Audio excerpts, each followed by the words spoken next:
equals does your device need fixing? We offer a free diagnosis.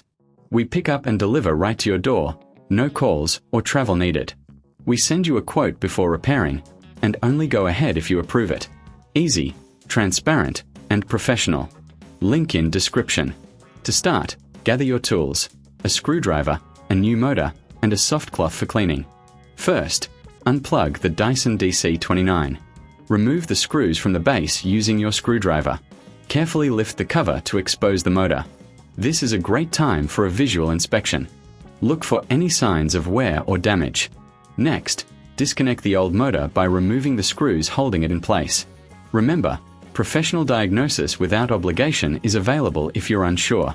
Once the old motor is out, clean the internal components with a soft cloth. Dust can affect performance.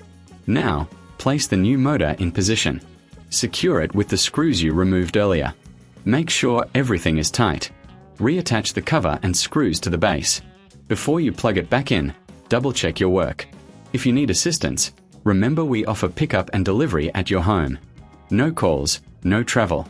Finally, test the vacuum to ensure it's working properly. If you need a quote before repair, don't hesitate to ask. Does your device need fixing? We offer a free diagnosis.